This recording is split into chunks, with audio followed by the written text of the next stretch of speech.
Baba, katika jina la Yesu Kristo aliye hai, ni shauku yetu kila mmoja wetu mahali hapa tupate kukujua zaidi, e Bwana, kama ambavyo Paulo aliombea kanisa la Efeso, na ndilo ombi letu jioni ya leo, kwamba Bwana tusaidie, tupatie roho ya hekima, roho ya ufunuo katika kujua wewe.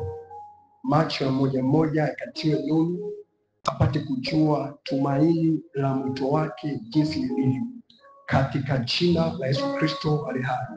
Asante Roho Mtakatifu kwa kuwa tunamtumia kama chombo kwa ajili ya utukufu wa jina lako. Amen. Kitabu cha Timotheo wa pili sura ile ya 4 na mstari wa 5. Timotheo wa pili sura ya 4 na mstari ule wa 5. Timotheo wa pili sura ya 4 mstari wa 5 inasema, bali wewe uwe na kiasi katika mambo yote, vumilia mabaya, fanya kazi ya mhubiri wa Injili, timiliza huduma yako. Sawa, ndio tena kwa sauti kabisa. Bali wewe uwe na kiasi katika mambo yote, vumilia mabaya, fanya kazi ya mhubiri wa Injili, timiliza huduma yako. Fanya kazi ya mhubiri wa Injili. Natamani jioni ya leo kwa kifupi tupate kujifunza kwa habari ya kazi ya mhubiri wa Injili. Kazi ya mhubiri wa Injili. Najua nikisema kazi ya mhubiri wa Injili, kanisa limeshazoea kwamba kuna watu special wanaitwa wainjilisti. Kwa hiyo sisi wengine hapa sio wainjilisti. Labda sisi tu tupo kanisani kwa ajili ya kuwa waumini au washirika, tunakuja fellowship. Lakini kuhubiri Injili sio kazi ya watu ambao wanaitwa wainjilisti. Ila kila aliyeokoka ni mhubiri wa Injili. Sasa natamani tujifunze kwa pamoja namna gani ambavyo mtu ameokoka anaweza akafanya hii kazi ya mhubiri wa Injili. Hebu sema kazi ya mhubiri wa Injili. Nikusikie tena kwa sauti. Kazi ya mhubiri wa Injili. Swala la kuhubiri Injili sio issue ya kwamba mtu ana passion ya kuhubiri Injili. Unajua tutakuwa fellowship kama hivi. Nakumbuka mimi kwa neema ya Mungu nilisoma pale Udizim na nilikuwa Kasuta Tayomi. Udizim pale, sawa? Kwa hiyo ni member na ni mwanafamilia wa Kasuta Tayomi. Sawa kwa Mungu.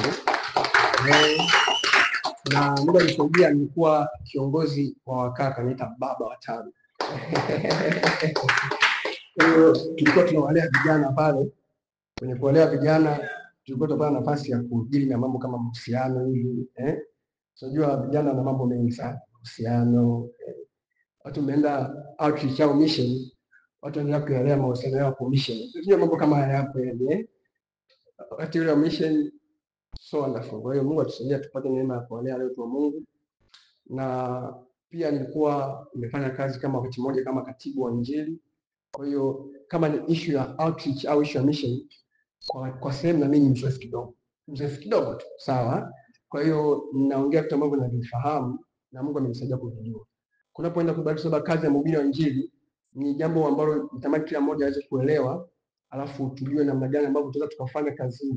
Na hii jambo nalofundisha, sitamani nifundishe kama somo darasani hapa leo, lakini natamani kuanzia leo tunachokielewa kiwe maisha yako kuanzia hapa na maisha yako yote kwa jina la Yesu. Amen.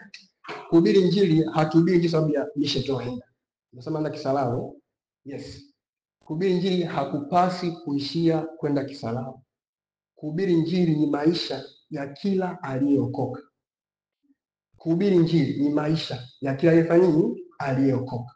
Kwa kama umeokoka, moja ya wajibu wako muhimu na wa kwanza ni kuhubiri Injili. Kwa sio swala la passion au mtu ana huduma au ana kalama. Kuna wale watu ambao Mungu amewabariki sauti nzito kidogo, akiwa sauti nzito tayari shakuwa mhubiri wa Injili. Hapana, sio sauti nzito. Kuhubiri Injili wala sio kuwa na uwezo wa kuongea kwa ujasiri mbele za watu. Kuhubiri Injili kunaanzia kwenye mambo madogo sana ambayo tunataka kuangalia siku ya leo kwa habari ya kazi ya mhubiri wa Injili. Kazi ya mhubiri wa Injili. Wala sio msisimuko kwa sababu tunaenda mission ndio nakuwa na ile morali ya kiinjilisti, yani sababu tunaenda mission kuta watu wanachangamka kweli. Tukia kwenye ile basi tunaenda kule hadi watu wanachangamka, yani vibe kama lote. Ila kisha maliza mission mtu amepoa, wala hata injili hajui, wala kukaribisha watu fellowship hajui, na watu wengine hata kushuhudia angeona anasahau kabisa. Lakini kumbe maisha ya mtu aliyokoka ilipaswa kuwa kila wakati atembee kwenye kuhubiri injili, kuishi maisha ya kuhubiri injili. Kwa hiyo nimekwambia kuhubiri injili sio kazi ya mwinjilisti, wale ambao wana huduma ya kiinjilisti, bali ni kazi ya kila aliyefanyaje, aliyeokoka. Sasa usipochukulia kama kazi, utajikuta kwamba unachangamka tu muda ule wa mission, ila baada ya mission hakuna ambacho unachofanya zaidi ya hapo. Jambo la kwanza nitamani tufahamu sifa za mhubiri wa injili. Hapa Paulo anamwelekea Timotheo, amesema kwamba fanya kazi ya mhubiri wa injili. Sasa nitamani kwa kadiri ambavyo nitaweza, mambo kama 6 hivi nijaribu kuelezea mhubiri wa injili. Na najua tulikuwa na masomo mengi, lakini hili pia nitakupatia kitu kimoja nitakuongezea pale. Amen. Nani ni mhubiri wa injili, au ni sifa zipi ambazo anazo mhubiri wa injili? Jambo la kwanza, kila aliyeokoka ni mhubiri wa injili. Kila aliyeokoka ni mhubiri wa injili. Pale ulipompokea Yesu kuwa Bwana na Mwokozi wa maisha yako, ulianza kufanyika kwenye kazi ya kuwa mhubiri wa injili. Kwa kila aliyeokoka ni mhubiri wa injili. Kitabu cha Wakorintho wa pili sura ile ya 5 18, Wakorintho wa pili sura ya 5 mstari wa 18 hadi ule wa 19. Biblia inasema lakini vyote pia vyatokana na Mungu, ndio aliyetupatanisha sisi na nafsi yake kwa Kristo. Naye alitupa huduma ya upatanisho. Yaani Mungu alikuwa ndani ya Kristo akiupatanisha ulimwengu na nafsi yake, asihesabie makosa yao, naye ametia ndani yetu neno la upatanisho. Ndio mstari wa 20. Basi tu wajumbe kwa ajili ya Kristo, na kwamba Mungu anasihi kwa vinywa vyetu. Twawaomba ninyi kwa ajili ya Kristo mpatanishwe na Mungu. Umeona hapo? Anasema kwamba katika mstari wa 18, lakini vyote vinatokana na Mungu aliyetupatanisha sisi na nafsi yake kwa Kristo, naye alitupa huduma ya upatanisho. In every believer there is this ministry inaitwa huduma ya upatanisho. Na hii huduma ya upatanisho ni kati ya Mungu na ulimwengu. Kama ambavyo Yesu alivyokuja hapa duniani, kwa mstari wa 19 anasema, yani Mungu alikuwa ndani ya Kristo akiupatanisha ulimwengu na nafsi yake. Vile vile Mungu yuko ndani yetu sisi hapa, anaupatanisha ulimwengu na nafsi yake. Sasa ili kwamba wale watu wasihesabiwe makosa, lakini ndani yetu pia ameweka neno la upatanisho. Kinachomfanya aliyeokoka kuweza kuwa mhubiri wa injili ni kwa sababu ndani mwake kuna neno la upatanisho. Ana uwezo wa kumpatanisha mwanadamu wa kawaida kabisa na Mungu wake, kwa sababu anamjua Mungu na ana huyu Mungu na yuko ndani ya Mungu na Mungu yuko ndani mwake. Kwa hiyo anaweza kumpatanisha mwanadamu wa kawaida na huyu Mungu. Ndio maana unaweza kushangaa kwa nini mwanadamu wa kawaida anaweza akamuongoza mtu sala ya toba na siku hiyo mtu akasema kwamba ameokoka na Yesu akaingia ndani mwake. How comes? Kwa sababu ndani ya huyu mtu kuna neno la upatanisho, kuna hii huduma ya upatanisho. Kwa kila mmoja aliyeokoka ana hii huduma ya upatanisho, na hiyo huduma ya upatanisho ndio inafanya mtu huyu aweze kuwa mhubiri wa injili. Kila aliyeokoka ni mhubiri wa injili, sababu ndani mwake kuna neno la upatanisho, kuna huduma ya upatanisho. Actually ukiangalia Mathayo sura 28 mstari ule wa 19 hadi 20, Mathayo 28 mstari ule wa 19 hadi 20, agizo kuu ambalo Bwana Yesu alimpatia kila aliyeokoka, kila aliye mwanafunzi. Hili sio la mwinjilisti. Hapa alikuwa anasema na watu wote ambao watamwamini. Anasemaje hapo mstari wa 19? 28 Mathayo 19. Biblia inasema, basi enendeni mkawafanye mataifa yote kuwa wanafunzi wangu. Ndio. Mkiwabatiza kwa jina la Baba na Mwana na Roho Mtakatifu, na kuwafundisha kuyashika yote niliyowaamuru ninyi, na tazama mimi nipo pamoja nanyi siku zote hata ukamilifu wa dahari. Kwa hapa anatuonyesha kwamba kila aliyeokoka anapaswa kuenda kuwafanya watu wengine kuwa wanafunzi. Kwenda kuwafanya wengine kuwa wanafunzi, hapo ndo anafanya kazi ya mhubiri wa injili. Na hii sio kazi ya mtu ambaye ni mchungaji tu. kama mimi wala sio kazi ya wale ambao ni wainjilisti, lakini kila aliyeokoka anayo nafasi ya kuwafanya watu wengine kuwa wanafunzi wa Yesu Kristo. Ukienda mstari unaona Marko 16:15 anaiongelea vizuri, sasa uelewe hapa, na mkija hapa kwenye Mathayo 28:19 hadi 20 uelewe vizuri. Njoo kwenye Marko 16:15 uone kwamba kila aliyeokoka ana wajibu wa kuhubiri Injili. Anasemaje hapo? Marko 16:15. Akawaambia, enendeni ulimwenguni mote, ndio mkaihubiri Injili kwa kila kiumbe. Sawa. Aaminie na kubatizwa ataokoka, asiamini atahukumiwa. Natosha. Maana hapa alikuwa anasema na waliomwamini. Sasa jamani, mmeniamini mimi, now go, enendeni ulimwenguni mote mkaihubiri Injili. Hakuwa anasema na mchungaji, no. Wala hakuwa anasema na mwinjilisti. Alikuwa anasema na waliomwamini kwamba enendeni ulimwenguni mote mkahubiri Injili kwa kila kiumbe. Na note ni kwa kila nini? Kila nini? Kwa hata mnyama pia atakabiria Injili akasikia. Hata mti pia atakabiria Injili afanyaje? Ukasikia. Kuna watumishi wa Mungu ambao nimeshasikia stories zao, wanasema hivi, wakati wanajifunza huduma walienda kwenye miti wakaanza kuihubiria miti. Alafu siku kuja mbele za watu huduma ikawa ni kubwa, ikawa magnificent. Kwa sababu gani? Mti ni kiumbe ambacho kilihubiriwa Injili, kikasikia, kikaelewa ile Injili. Lakini mimi hapa sijafanya mazoezi, kwa hiyo sio tunapaswa kufanya mazoezi ya wewe mhubiri Injili. Kwa hiyo enendeni ulimwenguni mote mkaihubiri Injili kwa kila kiumbe. Kila kiumbe. Jambo la pili, ni nani mhubiri wa Injili? Kila anayejua thamani ya roho ya mtu mmoja. Kila anayejua thamani ya roho ya mtu mmoja mmoja. Kila anayejua thamani ya roho ya mtu mmoja ikiokolewa. Kila anayejua thamani ya roho ya mtu mmoja ikiokolewa. Okay, niangalia hapa mbele. Hivi unajua kuna warokole waliosoma na Mama Samia Suluhu Hassan darasa moja. Walisoma naye chuo kimoja. Lakini hawakumshuhudia, hawakumhubiria Mama Samia. Leo hii Mama Samia amesimama akiwa rais, lakini bado ana dini yake. Maana kwamba ukiwa darasani chuo kikuu hapo ulipokaa, kuna mtu mmoja ambaye unasoma naye, yamkini miaka 3 ijayo aliyokuwa ni mbunge au aliyokuwa rais wa chuo. Usipomhubiria leo rais wa chuo hata wakoka, sababu wewe mmoja ambaye umekaa naye karibu hujamhubiria.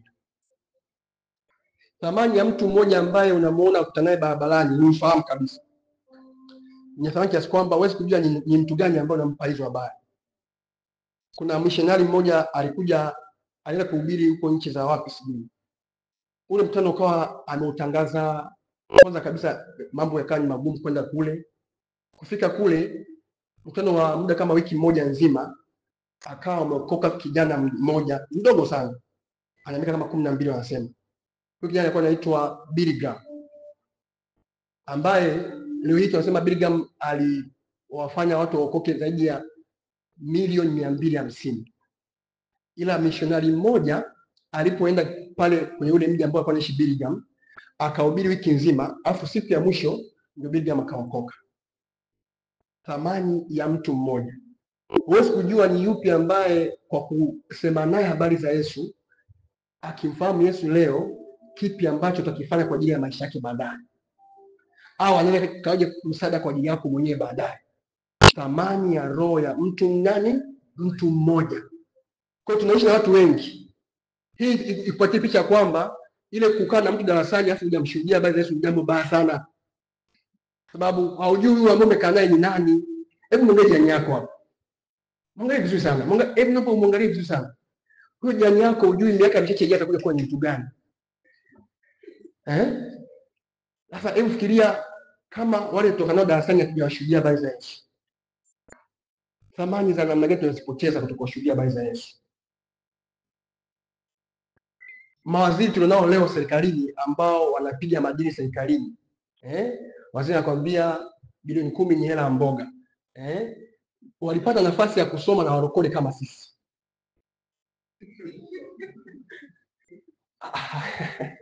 Kwani si kweli? walipata nafasi ya kushirikiana kwenye masomo, kwenye kutana na dada na watu kama sisi kabisa, lakini walinyamaza kimya, wakabaki na zile habari wenyewe, wakasema bwana kwani kwani mimi ananiishi nini? Yani mimi inaniongezea nini?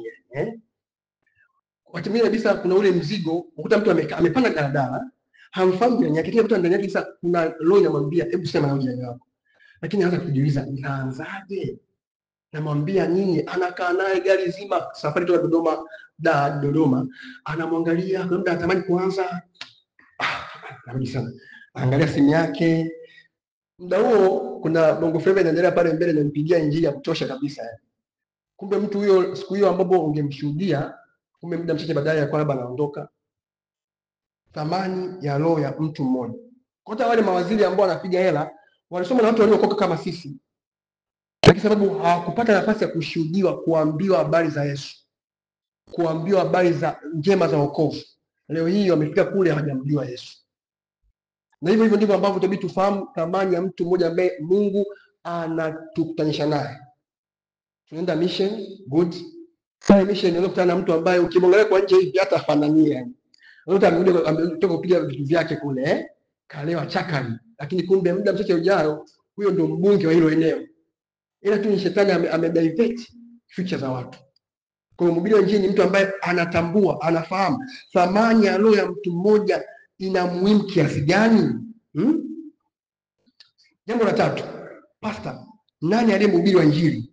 Kila anayejua maumivu na mateso yanayomngoja mwenye dhambi milele endapo atafia dhambini.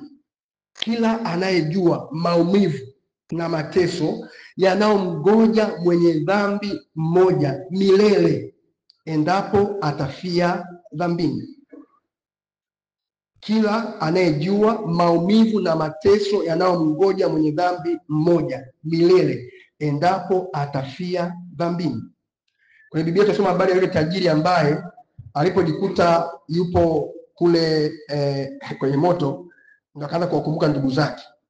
Akasema, baba yangu Ibrahim, nakuomba utume watu wakawashuhudie ndugu zangu 5 kule. Muda huo yeye anachomwa na moto, atamani atapewe just a drop of water. Sasa watu wa Mungu tunakuwa ubiri Injili pale ambapo tunatambua kwamba mtu ambaye hajaokoka kuna maumivu, kuna mateso yanamngoja, tena sio siku moja, ni milele, ikiwa hata mpokea Yesu akiwa hapa. Basi kwamba baada ya kifo nini? Ni hukumu. Na kila mtu amekaa kufa mara moja, Waebrania 9:27. Waebrania 9:27. Baada ya kifo nini? Ni hukumu. Na kila mtu amekaa kufa mara ngapi? Mara moja. Kwa hiyo mtu yote anayekutana naye kama hajampokea Yesu, maana yake huyo mtu ana expect maumivu.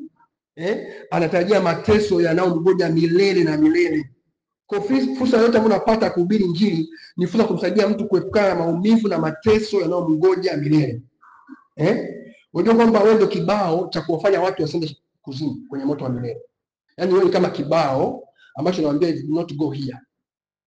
Wewe ni kibao. Kwa hiyo yamkini hata wanafunzi ambao Mungu amepeleka nao kukaa nao darasa moja, wewe ndio kibao ambacho inabidi waambie wanafunzi wao kwamba jamani, it is possible kwenda mbinguni.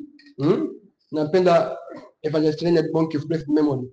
Anasema kwamba depopulate hell and make heaven to be full. Kwa maana sisi tunabidi tufanye kazi ya kujua kwamba mtu mmoja akikosa mbingu hamna katikati. Ni wapi? Jehanamu ya moto wa milele. Yaani akikosa mbingu hamna katikati watu wa Mungu. Yaani mnasi ile kwamba yani kuna katikati kidogo moto kidogo, hamna. Kama amekosa mbinguni anaenda jehanamu ya moto wa milele. Kwa kutambua hivyo, ili tufanye kuwa watu ambao tunaweza kusema na watu habari za Yesu.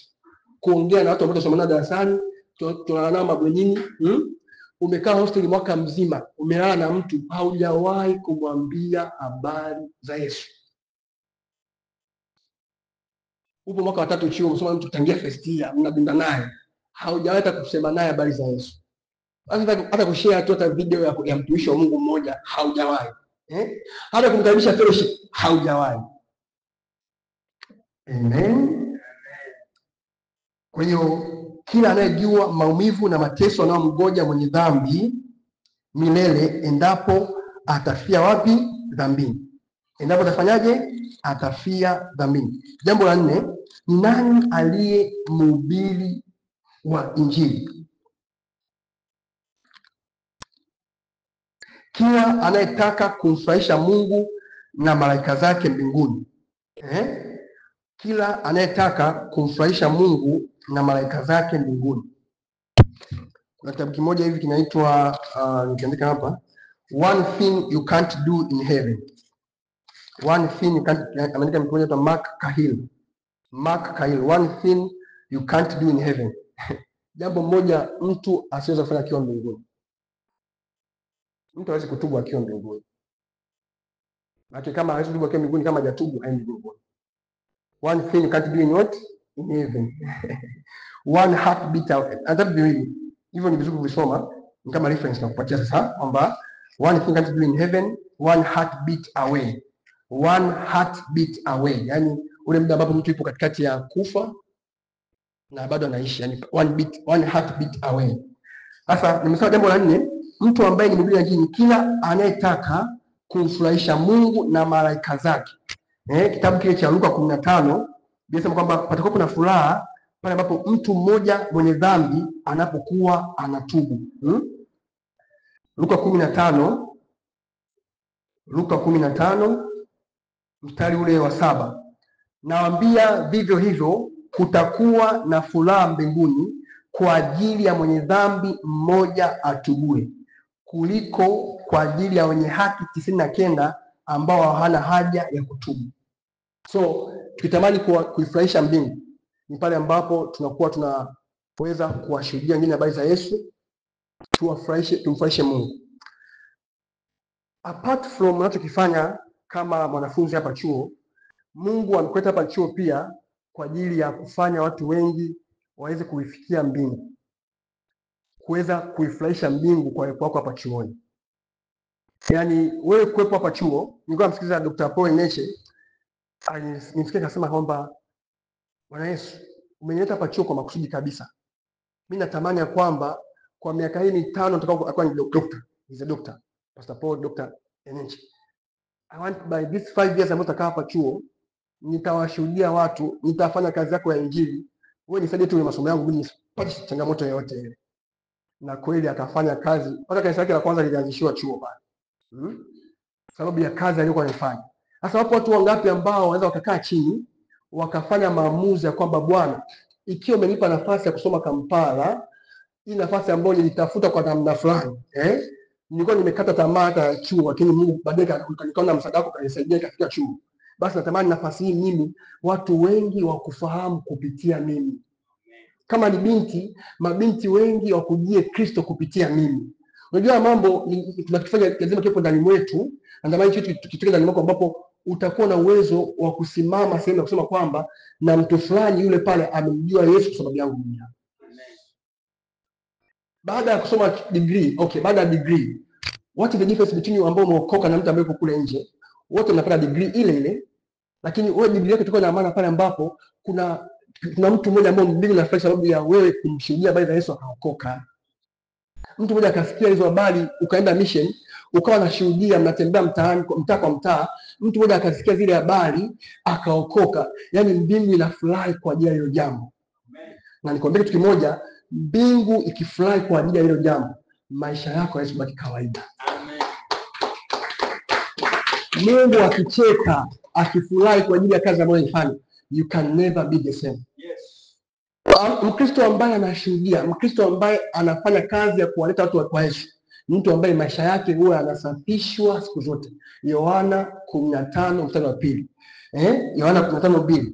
Anasema kwamba hivyo ndivyo ambavyo wale wanaozaa huzidi kusafishwa ili wazae sana. Yohana 15:2. Kila tawi ndani yangu lisilozaa huliondoa, na kila tawi lizaalo hulisafisha ili lizidi kuzaa. Mungu atakusafisha kwa GPA nzuri. Mungu atakusafisha kwa kupatia mume mzuri, mke mzuri. Mungu atakusafisha kupatia maisha bora kabisa. Wewe unaifanya kazi ya injili. Unajua hii kazi ya injili bwana ni kazi moja tamu sana. Kuna wengine kafanya kazi ya injili wanapata hadi wake zao. Hata sijasema wewe ufanye ili upate mke lakini kwa wengine ambao walifanya wakapata. Kwa hiyo ile ni bonus ya Mungu. Basi kwamba utafikiri kwanza ufanye wa Mungu na hayo mengine yote umefanyaje? Unapofanya kazi ya kuhubiri injili, kuwashuhudia wengine, hiyo ni kazi ambayo ni ya ufalme. Unatangaza ufalme. Sawa? Haya. Jambo lingine, Kila mwenye moyo wa shukrani, jambo la 5, mhubiri Injili nani? Kila mwenye moyo wa shukrani anayejua thamani na uzito wa neema iliyomwokoa. Kila mwenye moyo wa shukrani anayejua thamani na uzito wa neema iliyomwokoa, na anataka wengine wote waokolewe. Kila mwenye moyo wa shukrani. Namna mojawapo utamshukuru Mungu kwa ajili ya wokovu wako ni pale ambapo unaweza kuanza kusema na wengine habari za nini? Habari za Injili. Kila mwenye moyo wa nini? Wa shukrani. Kwa hiyo unamshukuru Mungu kwa wokovu aliokupatia, kwa kuwashuhudia wengine habari za wokovu, kwa kuwaambia wengine habari za wokovu. Hapo onyesha shukrani yako kwa Bwana. Hapo unamshukuru Mungu kweli kweli. Kwa watu wa Mungu, tuanze kumshukuru Mungu kwa vitendo. Haya, tuendelee. Jambo la 6 la mwisho. Kila anayetaka kung'aa sasa duniani kisha kupokea taji mbinguni. Kila anayetaka kung'aa sasa duniani kisha kupokea taji mbinguni.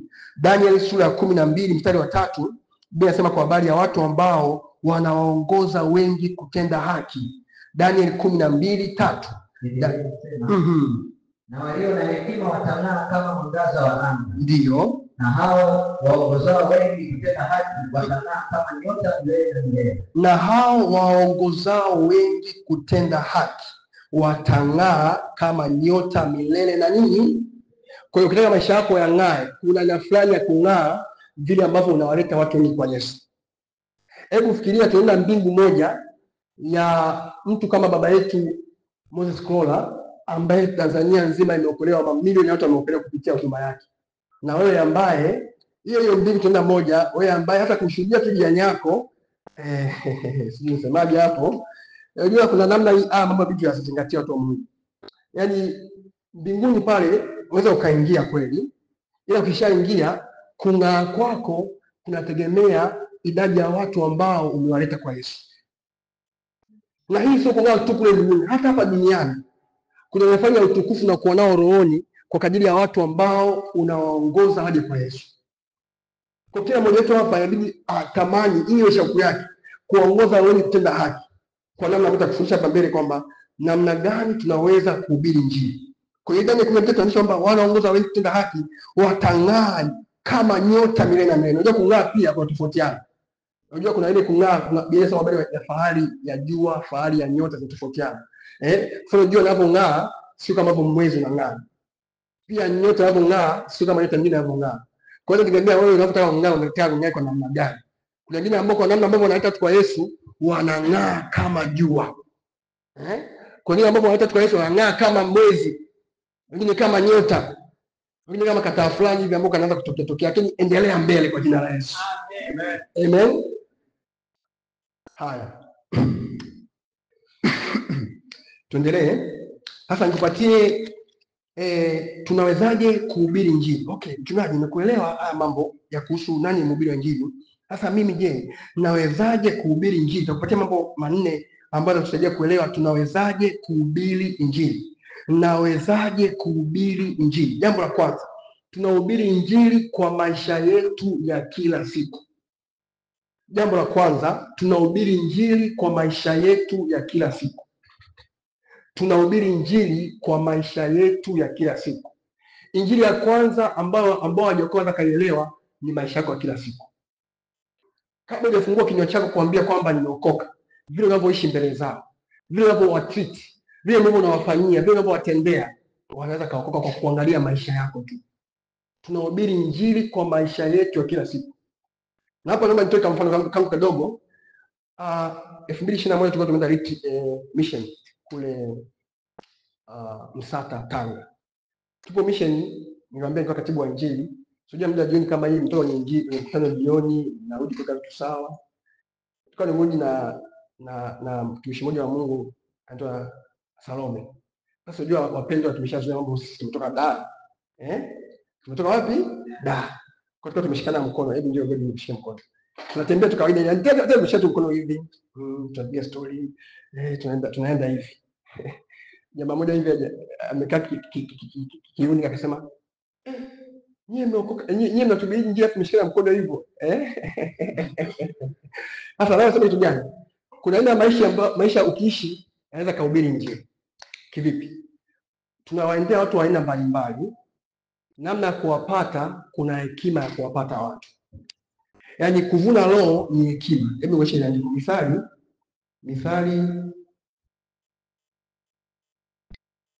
11:30. Mithali 11:30. Mazao ya mwenye haki ni mti wa uzima. Sawa. Na mwenye hekima huvuta roho za watu. Okay. Kumbe kuweza kuvuna roho za watu inahitaji hekima. Hiyo hekima ndio alikuwa nao Paulo, anasema kwamba nilipoendea Wayahudi nilikuwa kama Myahudi. Nilipoendea waliosoma nilikuwa kama aliyesoma. Ndio ambao hajasoma, yani kule unaenda na shule yako kwamba unasoma Kampala. No, kule umeenda kama mhubiri wa Injili. Kwa kuna watu ambao ili uweze kuwapata inabidi uende kwenye level zao. Kwa mfano, unaenda kumshuhudia mtu yupo kijiweni. Wewe una kijiweni na Biblia yako msema hivi, nawahubiria habari za Yesu. Hey! No. Hekima pale kwamba unaenda kijiweni, unakaa chini. Bro, vipi? Habari. Amba nasemaje? Nakuona bro. Umeshindaje bwana leo? Kama stories za kawaida, unaweza stories za kawaida, unaanza kumshuhudia mtu habari za Yesu. Hiyo ni hekima. Sasa pia namna ambavyo maisha yako unaishi yana portray Injili ya kwanza kabisa. Yaani kabla hujaanza kumwambia mtu aokoke, maisha yako tu. Sasa hapa tunaenda kwenye mission. Good. Kule tunapoenda kule Kisarawe hatufahamu. Sawa? Lakini rohoni ni sehemu moja. Rohoni ni moja tofauti. Yaani rohoni, mgongo wa roho ni ule ule. Kwa kama huku wewe ulikuwa unaishi maisha fulani ya chenga, afu hata uende kule uanze kuwa mtakatifu. Au hizi wiki za kukaribia mission tunafunga, tunaweka katiba za mifungo, mnafunga kabisa, ndio hapo anaanza kujinyosha unasema hapa ni siasa. Sijaenda kule pepo kanyaibisha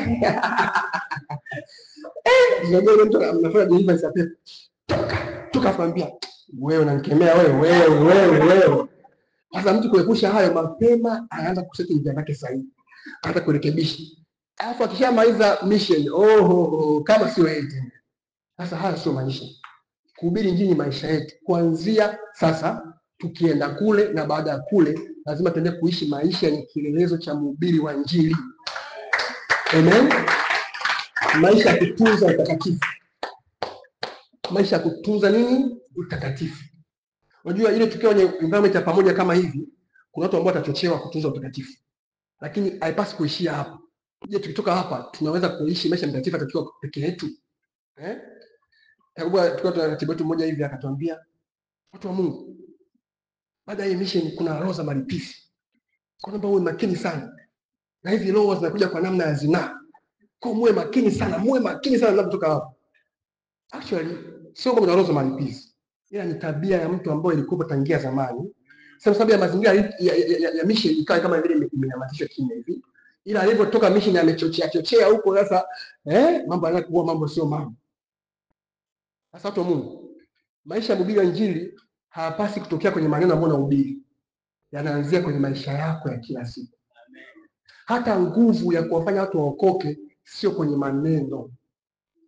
Sio kwenye uwezo wa kufasiri neno. Uwezo wa kuelezea habari za Yesu. Unajua ile mtu anaweza kuelezea kifo cha Yesu msalabani. Bwana Yesu alipokuwa msalabani aliteswa kwa ajili yako ndugu. Na mkuki ukachomwa bavuni ili toa kupata wewe. Haipo kwenye hayo maneno kueleza vizuri. Ipo kwenye maisha yako ya siri. Paulo anasema kwenye Korinto wa kwanza 9:27, na utesa mwili wangu ili nisije nikawahubiri wengine, mimi mwenyewe nikawa wa kuachwa. Unaweza kuhubiri watu wakaokoka, kumbe sister wewe unaachwa. Kama Yesu angeoji muda huu ungebaki. Kwa kile kimawasanyo cha kimeo ambacho huwa kila siku usiku mnachati mapumbavu yenu unaachwa unaachwa kabisa.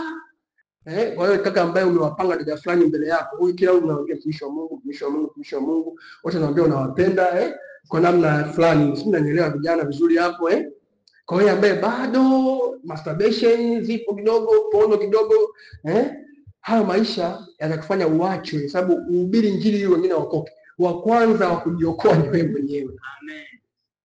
Mtu anasema hivi, kama kuna Biblia ambao wasiokuwa wanaisoma ni wewe uliokoka. Biblia ambao wasiokuwa wanaisoma ni wewe uliokoka. Sasa wanakusomaje? Kitabu cha Korinto wa pili 3:1-3 anasema kwa habari ya kwamba sisi tuliokoka ni mfano wa barua ambao Kristo amekatibu mwenyewe. Tunasomeka na watu wote. Hapo barua ambayo inasomeka haichagui isomekaje. Ila tu yani yenyewe watu wanaisoma. Yani kwa yenyewe hivyo pale na maandishi yanaandikwaje. Kwa kila mtu hapa ni barua. Unasomekaje huko mbele za watu? Hata tukiwa kule mission tunasomekaje? Mnapo kitu moja mbele wise wisdom kwamba mnapoenda kule kama ni watu ambao hawapendi kuona sisi ambao tuko hekima moja hivi. Kama hapendi kuona watu wamesuka, tuambia ambao wamesuka wafae vile vilemba. Kwa muda kidogo tu, kwa muda kidogo kimoja tu. Sababu watu hawaamini wenye watu kusuka. Hata mwingine ambaye hawezi kuokoka mpaka aone mtu nywele zake za kawaida hajasuka. Sasa huwezi kuanza kumzuia mtu kuokoka sababu ya nywele zako. Kwa mwingine ambaye akikuona wewe umevaa namna fulani anajua kabisa hao kule wanahubiri injili, lakini walivyovaa hivi hapana. Kwa namna ambavyo ndio mnaishi kule pia kuna watu watavutiwa kwa namna ambavyo naishi nao. Kwa sababu tuna jambo moja tunafanya, tunafanya zile simuni mnayo, tunaandaa kama nguo, unajua kuna mtu hapa ana nguo zake zimemzidi au zimefanya nini, na kusanya kwa pamoja, ukienda kule unapatia watu. Sasa zile nguo za kusanya zile, ili ni injili pia. Kwa mtu ambaye utampata pale mwambie jamani, kesho saa 7 mchana tutakuwa tunagawa nguo kwa naomba mje. Wakija pale kwenye nguo, mnapiga kwanza injili, alafu mnawapa na nguo. Amen. Wote Mungu, hii injili ya siku hizi ina namna nyingi ya kuwafikia watu. Inahitaji hekima. Sasa hiyo hekima pia ni kwa namna ambavyo unaishi. How do you live? How do you go about? Maisha yako ya kila siku, wewe kama mhubiri wa injili, yanaanza kuhubiri injili ya kwanza kabisa kabla kwingine popote pale. Jambo la pili, nawezaje kuhubiri injili? Kwa kuendea wenye dhambi, kwa kuwashuhudia au kuwahubiria injili kabisa. Kwa kuwaendea wenye dhambi, kwa kuwashuhudia au kuwahubiria injili kabisa. Kuna version nyingine pia hapa inaandika kama hata pia kuwaleta watu fellowship au kanisani. Hiyo ni moja namna ya kuwafanya watu wahubiriwe injili. Kwa kuwaendea wenye dhambi moja kwa moja kwa injili au kuwashuhudia. Tunapoendea watu kwa njia ya injili ya kuwashuhudia, hapo pia tunahubiri injili. Kwa vile ambavyo mtakuwa mnahubiri ambao mnahubiri jioni, pale tunahubiri injili. Lakini pia zile door to door mnakuwa mnapita nyuma kwa nyuma mnashuhudia, ile pia mnahubiri injili. Sasa pale kwenye kushuhudia, nahitaji mtu uweze kuwa na vitu fulani atajia baadaye ndio Musa atakuzingatia kama ambavyo mtu anaweza akashuhudia ili apate matokeo kwenye kushuhudia kwake. Kwa hiyo kushuhudia au kuhubiri injili pale kama mtu anapanda kwenye platform hiyo yote tunahubiri injili. Jambo la tatu, kwa mali zetu ili kusapoti injili. Kwa mali zetu ili kusapoti injili. Jamani, injili ni bure kabisa, wokovu ni bure lakini una gharama. Ndio maana nimeambia kwa baada ya kusanya sadaka zetu kwa ajili ya hii mission ambayo naendea. Na watu wa Mungu naomba tufanye kwa uaminifu kabisa. Viongozi hawajajadili wasemee, lakini nawasemea sababu nilikuwa kiongozi. Najua ile pressure ambayo unaona kama kiongozi pale ambapo mambo hayajaenda, alafu hela zinahitajika. Kwa hiyo unajua member wao anatoa sana member. Hata mtu hapa mmeanza kutangaza hizi mission ndio muda mrefu sana. Mna post group lakini hata asubuhi nasema karibia nitatoa. Karibia imeingilia kitu fulani ukuta ile hela tena hapo. Toa mapema kabisa. Amen. Amen. Kwa mali zetu kusupport injili. Injili inahitaji kusapotiwa kwa mali zetu, kwa fedha zetu. Tunahitaji kusapoti idadi ya kusafiri, kula zile siku. Yote ambayo tunafanya kule yanahitaji fanya jamani? Fedha, mali zetu. Kwa hiyo tunaisupport injili kwa mali zetu. Hata Bwana Yesu mwenyewe alikuwa na watu wa namna hii. Hebu fungua Luka 8:1-3 kuonyeshe pale. Bwana Yesu alikuwa na watu ambao walikuwa wakimhudumia kwa mali zao.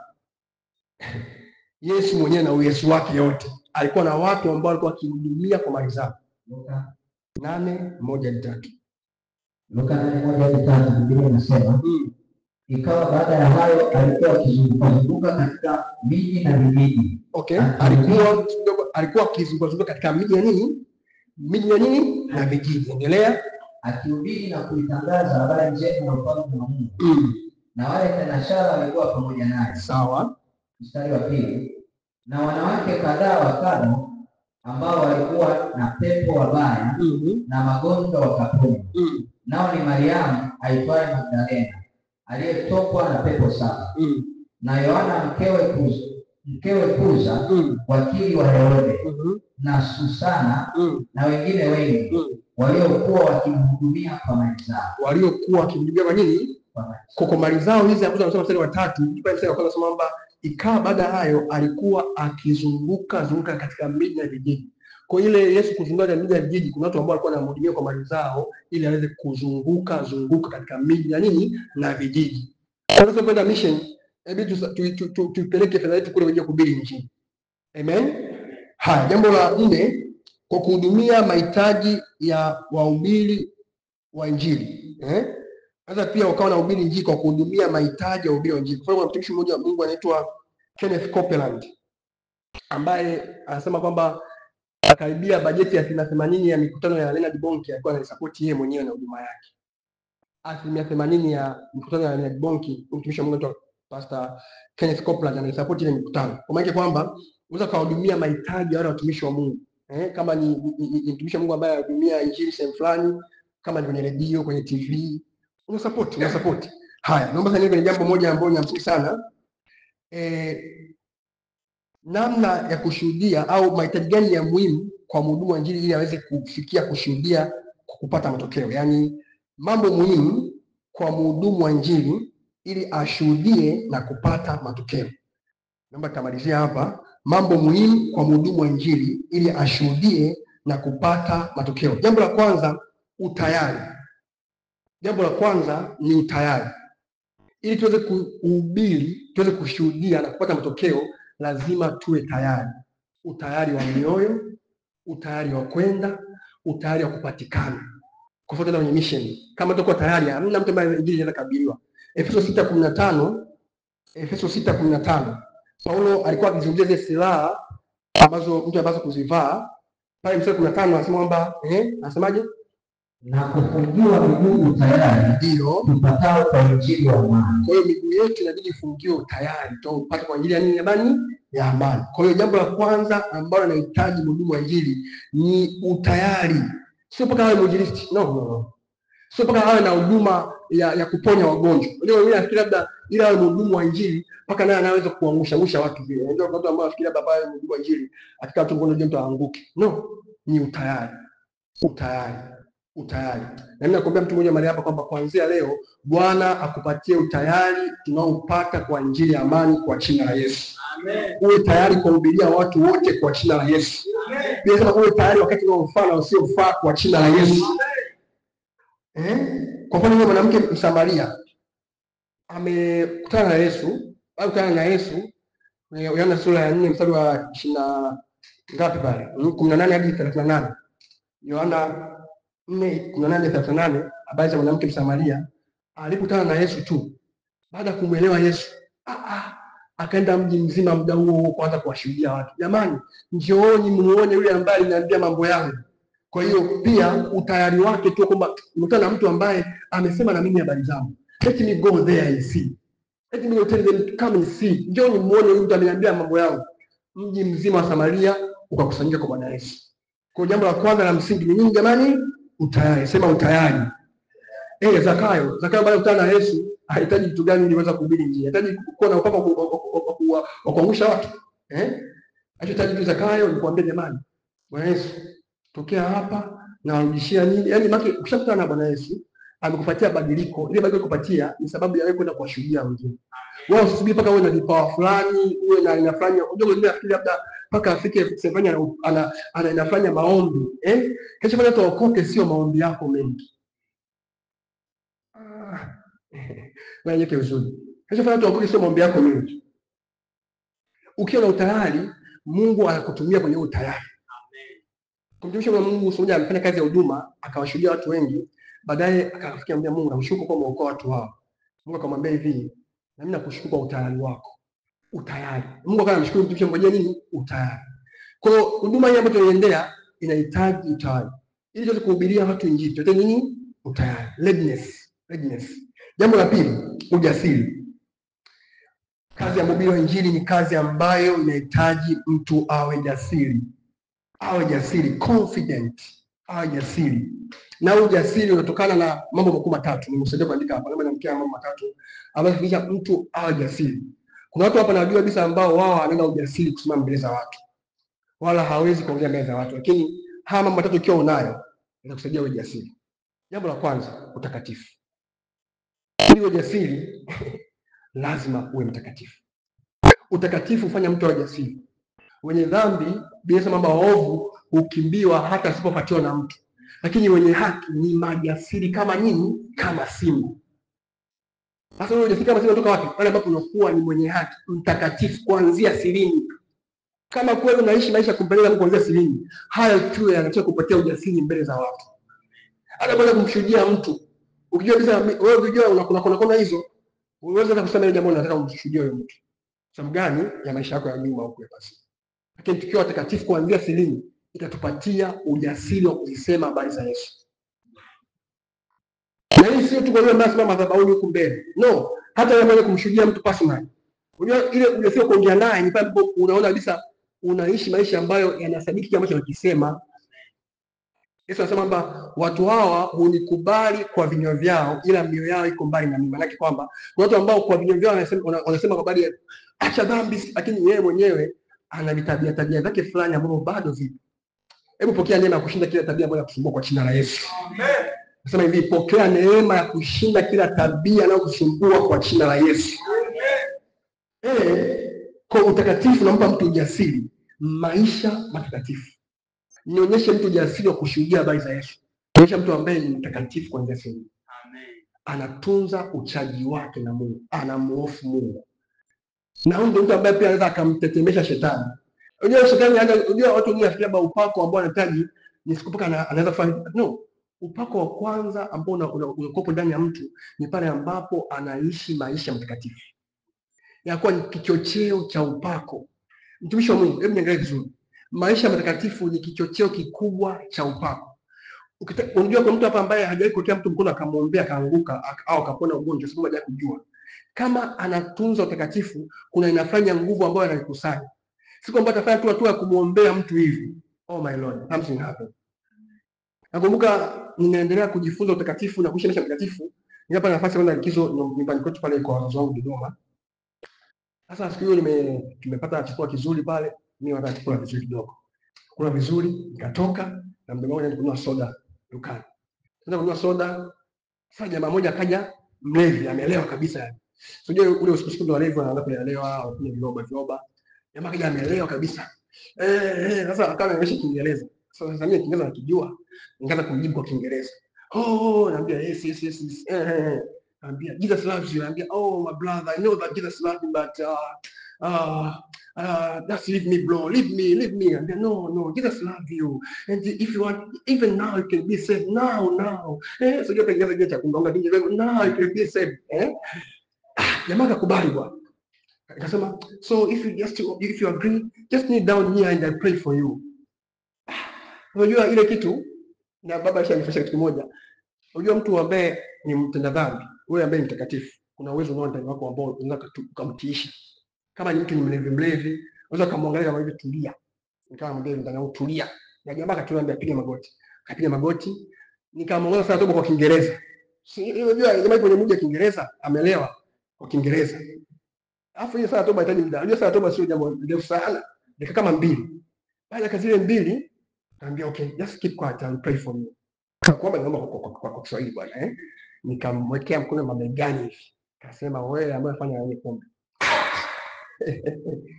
Baada ya dakika kama 3 hivi, jamaa kastuka. Nikamwambia nipo wapi? Nikamwambia tulia. Baada kilichobaki pale ni ile harufu ya pombe, ile ambaye alikuwa amelewa ametoka kabisa. Kilichobaki ni nini? Harufu ya pombe. Lakini yule ambaye alikuwa amelewa ndani yake alitoka. Nikamwambia kwa kitu ambavyo nilikuwa nikifikiria kizito hivi kichwani, ndio kimeshatoka, naona niko free. Najisikia niko huru kabisa. In just 2 minutes. Maisha matakatifu ndio kichocheo cha nguvu za Mungu. Amen. Sio mpaka usiombe Baba naomba unitie nguvu. Baba tutie nguvu Baba. That is one, yes, vitu vya nguvu, lakini kuna ile level ambayo ukitembea kwenye utakatifu Mungu anakuamini na nguvu zake. Amen. Nimemuona Daudi mtumishi wangu, nami nimempaka mafuta yangu matakatifu. Mungu huwa anawapaka mafuta watu watakatifu. Mafuta ya kuhubiri Injili, mafuta ya kuweza kusema na mtu, unajua kusema na mtu habari za Yesu akakusikia kaokoka, kuna mafuta ambayo inabidi unayo juu yako. Mafuta ni Roho Mtakatifu. Sawa? Jambo la pili ambalo linaleta ujasiri ni ujazo wa Roho Mtakatifu. Ujazo wa Roho Mtakatifu. Kitabu cha Matendo sura ya 2 tuna habari za Petro ambaye alikuwa anaogopa hata mjakazi tu. Lakini baada ya kujaza Roho Mtakatifu akasimama kwa ujasiri, akawahubiria wale wote Injili ngumu sana. Watu wakaokoka. Kwa hiyo kama unaye Roho Mtakatifu, huyo uliye naye anatosha kupatia ujasiri wa wewe kuweza kusimama mbele za watu, kuongea na mtu. Ndio maana mtu mwingine hata unapojisikia kama vile kuogopa, ndani mwako unaenda kwa Mungu umwambie kitu hivi nguvu. Nipo jasiri unajifanya. Haya mambo wakati mwingine unakuta mwili kama unataka utetemeke hivi. Lakini ukiwa ni mtu ambaye unaweza ukaimprovise rohoni, ukaanza kuomba ndani, unamfanyia nguvu. Strengthen me Holy Ghost. Kama unasikia nguvu, unaongea na mtu habari za Yesu. Usimtoe kuogopa sababu ndani mwako unayo nguvu ya ajabu mno. Yaani Roho ambaye yuko ndani mwako ndio huyo ambaye yuko ndani yangu mimi mchungaji. Ndio huyo ambaye yuko ndani ya askofu. Ndio huyo yuko ndani ya mtumishi wa Mungu ambaye anamjua ambaye atembea nguvu. Ndio huyo Roho, sio mwingine. Kama anaweza kusema mbele watu akahubiria watu, wewe pia unaweza kusema mbele watu kuhubiria watu. Unaweza kusema na mtu mmoja ukasema naye habari za Yesu. Ni ujazo wa Roho Mtakatifu. Na mtu ambaye ameokoka akiendelea kudumu ile Roho Mtakatifu anakuwa na ujasiri wa hali ya juu. Jambo la tatu ambalo linasaidia mtu kuwa jasiri ni maisha endelevu ya maombi. A continual effective prayer life. So maombi ya sababu ya kwenda kwenye mission. No. Maisha endelevu ya maombi. Na kama mtu mmoja mahali hapa ambaye kuanzia leo aanze kuishi maisha endelevu ya maombi. Sio maombi sababu ya mission. No. Sio kufunga sababu ya mission ndio, hapana. Maisha endelevu ya nini? Ya maombi. Ukiwa maisha endelevu ya maombi unapata ujasiri automatically. Sababu unakaa muda mwingi na Mungu ambaye anakupatia ujasiri. Amen. Yesu kwamba wapenzi, mioyo yetu isipotuhukumu tuna ujasiri mbele za Mungu. Kadiri ambavyo unakuwa unaenda mbele kwa njia ya maombi, unapata neema kusaidia ambayo huwezi kuhukumia kwa yote ile. Unakuwa na ujasiri wa kusema na mtu habari za Yesu. Na nakuambia mtu mmoja mahali kwamba Bwana akuongezee ujasiri kwa jina la Yesu. Sasa hivi pokea roho ya ujasiri kwa jina la Yesu. Yesu kwamba hakupokea roho ya hofu au ya uoga, bali roho ya nguvu, ya upendo na ya moyo wa kiasi. Na there's no spirit of fear in us. Hakuna roho ya hofu ndani mwetu. Kila una hofu hiyo kuna jambo linakaa sawa. Na maana neema ya mtu anaokoka hata tu kuenda mbele kusema presentation pale mbele anatetemeka kweli. Mtemi wa oro kwa mwalimu anatetemeka kweli. Why? Wewe unaye Roho Mtakatifu ndani mwako, unapaswa kuwa jasiri na maisha ndio mambo kupitia ujasiri wa hali ya juu kwa jina la Yesu. Amen. Kwa nini Yesu alikuwa na ujasiri kuongea na Mafarisayo? Yesu akasema kwamba kama mbeni huyo mbwea. Ule ujasiri sababu Yesu alikuwa ni mtu wa maombi. Sasa wewe jaribu afu sio mtu wa maombi, tunayachopata. Kwa maisha endelevu ya nini? Ya maombi. Jambo lingine, muda wangu umeisha, kujua usahihi wa ujumbe wa Injili. Jambo la tatu ambalo linasaidia kuwa huduma ya Injili yenye matokeo ni kujua usahihi wa ujumbe wa Injili. Watu wa Mungu, Injili sio issue kukandia. Wewe unasema Injili, wanaanza kumhubiria mtu unamkandia. Na wewe jana umelala guest. Wewe kaka ulala guest jana. Mungu anakuona. Njoo leo tubu. Kisha ni kukandiana yani, eh? Sasa zile injili fulani zile za ndio wasema kama hizi ndio injili zao. Au maneno makali na mazito. Kuta mtu anahubiri maneno makubwa wasema yaani hata ingekuwa ni mimi hapa kwa kweli. Injili sio maneno makali au mazito. Unapowaambia wenye dhambi yale mambo wanayoyajua, haiwezi kuwasaidia. Ukimwambia mtu wewe sigara zako zitakuwa, hata unajua kusoma kwenye pakiti ya sigara kwamba imeandika kwamba onyo, sigara ina hapa kwenye afya yako. Anajua, lakini bado anaendelea kuvuta sigara. Kwa sababu gani? Ametamani kuacha ila kuna nguvu ya kumsaidia kuacha hana.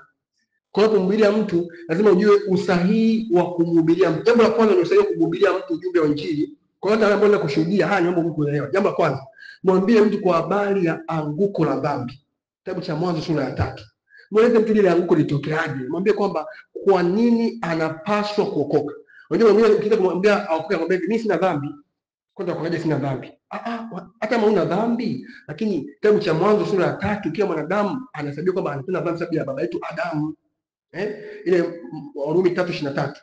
Sababu wote wametenda dhambi na kupokea kitu nini? Wote wamefanya dhambi na kupokea utukufu wa Mungu. Maana yake kwamba mwanadamu yote ambaye yupo duniani kashapokea utukufu wa Mungu. Kabla yupo duniani ameshafanya dhambi kutokana na baba yetu nani? Adamu. Sasa ndio hapa tips za kushuhudia pia. Sawa? Hiyo ni Warumi 3:23. Alafu jambo lingine tunaendelea, inasema kwamba mhubirie kwa habari ya anguko la nini? La dhambi. Jambo la pili, mhubirie kwamba kushindwa kwa dini na itikadi za kidini kuweza kumsaidia mtu. Unajua watu wengi wana dini zao, ila dini zao hazijaweza kuwasaidia. Kwa hiyo bila kuhubiria watu kuambia kwamba dini ni mpango wa wanadamu kumtafuta Mungu, lakini wokovu ni mpango wa Mungu kumtafuta nani? Wanadamu. Huu mpango wa wanadamu kumtafuta Mungu kuna mahali umefeli. Unapata hizo watu ambao kwenye dini ile ni walevi, ni wazinzi, wana michepuko, kuna muelezea mtu namna hiyo anaelewa. Sawa? Jambo la tatu, baada ya kumwambia kwamba kuna anguko la dhambi. Baada ya kumwambia kwamba jambo la pili mwambie nini? Mwambie kwa habari ya kufeli kwa dini na itikadi za kibinadamu kumsaidia mtu. Jambo la tatu utamwambia kwamba suluhu haya mambo yote ni Yesu. Kwa jambo la kwanza anguko la dhambi unamuelezea, unampa pale. Jambo la pili unamuelezea kwa habari ya nini? Kwa habari ya dini kufeli na itikadi za kibinadamu kufeli. Jambo la tatu utamuelezea kwa habari ya suluhu ya mambo yote haya ni Yesu. Sasa Yesu alikuja suluhu. Naomba nimalizie chapuchapu hapa. Kwanza katupatia msamaha wa dhambi. Marko 2:1-11 inasema kwamba mwanadamu anayo amri ya kusamehe dhambi duniani. Kwa Yesu utamueleza kwamba Yesu anaweza kukusamehe dhambi zako. Na si tu kusamehe, jambo la pili baada ya kusamehe, Yesu ana uwezo wa kumfutia mtu dhambi. Hamsamehe tu, lakini pia anafuta dhambi. Kwa Marko 2:1-11 inaongelea kwa habari ya Yesu kuweza kusamehe dhambi duniani. Alafu hilo la pili la kufuta dhambi, Yesu anasema kwamba mimi ni Mungu ambaye nafuta makosa yako kwa ajili yangu mwenyewe. Kwa Mungu haishiki kumsamehe mtu dhambi, lakini pia anafuta makosa yake. Kwa hiyo unaweza kukutana na mtu ambaye kafanya mambo ya ajabu, lakini kumwambia Mungu anakusamehe, lakini kukusamehe anakufutia makosa yako. Jambo la tatu, baada ya kumsamehe na kufutia makosa, kumpa nguvu ya kushinda dhambi. Mathayo 1:23. Mathayo 1:21-23 nasema kwamba maana ataitwa Yesu ndiye ambaye atawaokoa watu wake na dhambi zao. Kwa Yesu si tu kwamba anafanya mtu asamehewe dhambi, si tu kwamba anafanya mtu aweze kufutiwa dhambi zake, lakini pia Yesu analeta suluhisho la dhambi kwa kumuondolea mtu dhambi na kumpa nguvu ya kushinda dhambi. Kwa kama unataka mtu mlevi, mwambie kwamba ana uwezo wa kushinda ulevi. Viongozi, nipatie dakika 5 tu za kumalizia hapa, sawa? Haya, haraka nikupatie baadhi ya mambo ambayo kayaongelea unapokuwa unamsaidia mtu kwa habari ya Injili. Injili ya kwanza kuizungumzia Injili ya nuru. Injili ya nuru. Aina mbalimbali za Injili. Na kumegea tu kipande haraka utabii. Ndio nafasi ninyofuta zaidi lakini niwatajie tu lao. Injili ya nuru, Injili ya pili, Injili ya ajabu na miujiza. Kuna aina watu ambao hawezi kuelewa lugha yetu hii mpaka tutende maajabu na miujiza. Maana mtumishi wa Mungu ni Mungu utembee kwenye ajabu na nini? Na miujiza. Injili ya tatu ni Injili ya shuhuda. Kwa kuna mwingine ambaye anataka kumshuhudia tu habari za Yesu kwa kumwambia jinsi ambavyo Mungu alikusaidia wewe mwenyewe, au kwa kumwambia shuhuda ya mtu mmoja ambaye Mungu alimsaidia. Kwa shuhuda pia inaweza kufanya mtu akaokoka kabisa. Unaona wale wahubiri wa nje wale wazungu wale. Wazungu wanahubiri very simple message. Mtu anatoka mtu kimoja, niko hapo nchini kwetu naishi gari langu sijui, ikatokea kile hiki. Ile gari lake tu inafanya mtu aokoke. Ni sababu Injili ya shuhuda. Unacheka? Haya, jambo la 4, Injili ya haki wala sio hukumu. Hata kwa hukumu watu, wahubirie kwa habari ya haki ya Mungu ambaye kabadilisha maisha yao. Wahubirie kwa habari ya haki ya Mungu ambaye kageuza maisha yao kwa watu watakatifu. Sio kwa hukumu kwamba dhambi fulani. No. Jambo la 5, Injili ya baraka. Tuna baraka kama isome ile andiko Matendo 3:26. Muda wangu umeisha kabisa. Matendo 3:26. Matendo 3:26. Matendo 3:26. Mungu akisha kumfufua mtumishi wake Yesu, alimtuma kwenu ninyi kwanza, ili kuwabarikia kwa kumwepusha kila mmoja wenu na maovu yake. Okay, kuwabarikia kwa kumwepusha kila mmoja na nini? Kwa kuna inafanya Injili ya baraka ambayo mtu akipokea anaepusha na maovu. Hii imebidi proof kwenye Warumi 15:29. Warumi 15:29. Hiyo tusoma baadaye mwenyewe. Injili nyingine ambayo nimekuhubiria watu, injili ya badiliko halisi. Injili ya badiliko, yani kwamba how can a person be converted hapo kuwa anampokea Yesu. Yaani namna ambavyo mtu anabadilika kuwa kiumbe kipya, yakale anafika kuwa mambo mapya. Hii ni injili ya badiliko halisi. Na injili ya mwisho ambayo natamani tujiombee kidogo hapa, injili ya nguvu, the gospel of power. Watu wa Mungu, tutaongea maneno yote, tutamtoka madhabahuni, tutamshangilia mhubiri, lakini kama hatuna nguvu, nothing can matter. Kuna nguvu. Hivyo unajua mtu haokoki sababu maneno yako mengi. Sababu ya mambo ya kuhubiri, sisi kufanya hizo jinsi kufanya afanya namna fulani hivi yani, na nyinyi ndio members mnakuwa mnashangilia. Amen. Mtu nakaa kabisa. Lakini tukikosa nguvu, kama tunafunga, tutafuta nguvu. Kama tutatoa utakatifu, tutafuta nini? Nguvu. Kwa injili ambayo itakuwa ina maana na kuleta matokeo ni injili ambayo imebebwa na nguvu. Kwa kuelewa mambo, naomba nisaidie kuomba jambo hili dakika 5 tu. Dakika 3. Namaliza dakika 3 tu. Baba, chochote ambacho hii ni kwenda kupatia, Baba, chochote ambacho kilikufanya umtoe mwanao Yesu aje duniani, nipe sehemu ya huo mzigo. Kile kilichofanya Bwana Yesu atolewe kuja duniani kutuokoa, Baba, naomba sehemu tu ya huo mzigo. Najua akikupa wote unakufa. Huwezi kustahimili.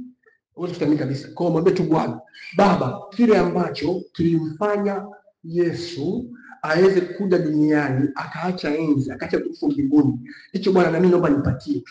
Mnakupa kitu kuhubiri injili itakuwa ni jambo la kuhimizwa. Kutoka sio jambo la kuhimizwa tena. Utaona mwenyewe sasa una wajibu wa kufanya hili jambo.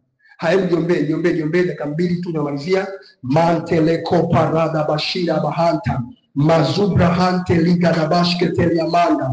Baba, chochote kile ambacho kilikufanya ukamtoa Yesu aje kufa kwa ajili yangu msalabani, nipe sehemu ya hicho Bwana. Rabbi na hanta liga na jelika kumbarika kwa subra hante metosha liga talabra hane ezeliku dahao bahane kwenye boshi emapita na balada basheke bafu brahane legia. Baba, chochote kile ambacho kilikufanya kushirikiana na wako wengine akamtoa kwa wetu, nipo sehemu ya huo mzigo. Niwaambie watu ambao wanataka maisha yao, niwaambie watu ambao wanataka maisha yao, na kete mamanda la masia yote kila wakati mamanda la wanaka mwezi kupinda baba Every shot rada bashoke te pahanda mazo kushika likanda wa mahanda zenda bahanda kutisha na mahanda